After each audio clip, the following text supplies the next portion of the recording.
Sports Catastrophe wishes all of our American viewers a happy 4th of July.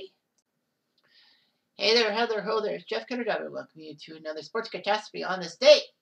And on this day, July the 4th, 1939, one of the greatest speeches of all time, never mind just in baseball talk, but in sports and everything else, happened. I know I've talked about Lou Gehrig on several occasions this year in the 2022 edition of Sports Catastrophe, from his taking himself out of the lineup on May 2nd, 1939 to, of course, his birthday. Now there's another moment with Lou Gehrig, and it was Lou Gehrig's farewell speech. So it's the 4th of July, and I thought to myself, what's the best 4th of July moment in history? And, well, lo and behold, I didn't do the Gehrig speech last year, so that's what I'm going to do.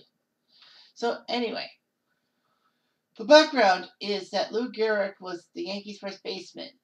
In 1925, he replaced Wally Pipp, who had a migraine, and then Gehrig started to play so well that Pipp was sold off, I think, to the Red Sox. I can't remember. But anyhow, Gehrig was the glue of the first of the Yankees. He was the number 4 hitter, the cleanup hitter, hitting behind number 3, Babe Ruth.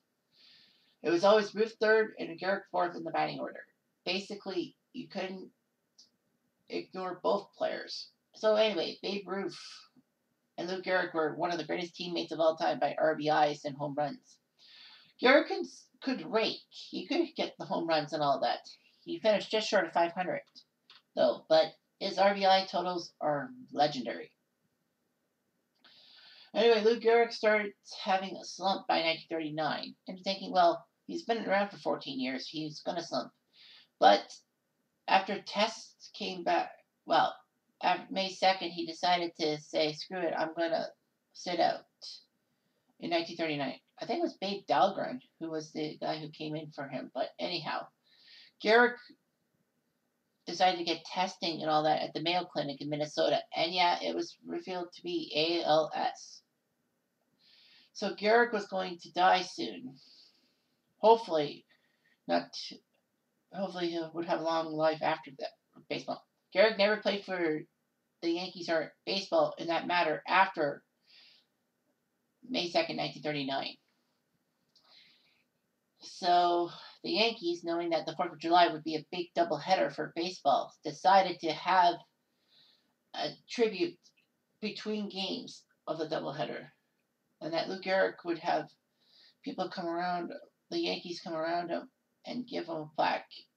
The Yankees would retire his number 4, him becoming the first baseball player ever to have his number retired. Not in professional sport. That was, I believe it was Ace Bailey of the Leafs. Anyhow, Lou Gehrig was overcome with emotion, obviously. And Babe Ruth, who just came off his career, was there with Lou Gehrig. I'm going to read you the speech. Now, there are some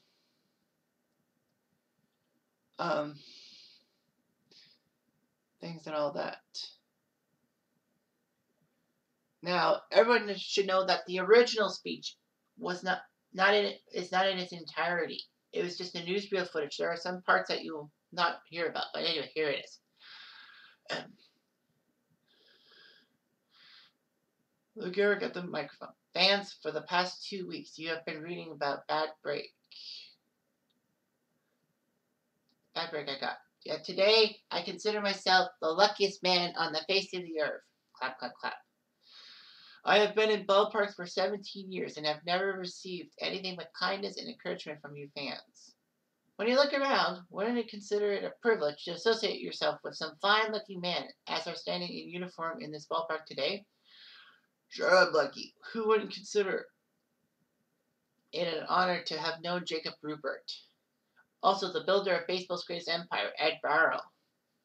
To have spent 6 years with that wonderful little fellow, Miller Huggins. Then to have spent the next 9 years with that outstanding leader, that smart student of psychology, the best manager of baseball today, Joe McCarthy. Sure, I'm lucky.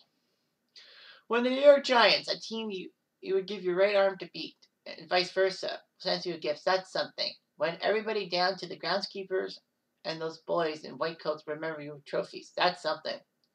When you have a wonderful mother-in-law who takes sides with you and squabbles with her own daughter, that's something.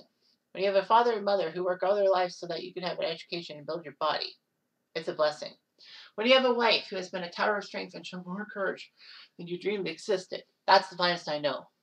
So I close in saying that I might have been given a bad break, but I've got an awful lot to live for. Thank you. So that was Lou Gehrig's speech. Unfortunately for Gehrig, well, he did get a job with the New York City Parole Board trying to help prisoners out and all that. But unfortunately, the effects of his ALS spread heavily and all that. And on June 2nd, 1941, he expired. He passed on. It's shocking that Lou Gehrig, such a young man in the prime, could be ruining himself. But I mean, 15 years as a Yankee playing every game, that's going to be hard to beat. It's hard to do 10 years every game. That's 1,600 plus games. That's hard to do nowadays. But of course, Lou Gehrig's record was not supposed to be surpassed, but Cal Ripken did the impossible and did it. But Cal Ripken showed greatness knowing that Lou Gehrig was an icon. And his streak would have been probably past 2,100 if he didn't get sick. But anyway, yeah. So that's the greatest speech of all time and one of the greatest 4th of July moments in history. Anyway, I'm Jeff Diamond. I do.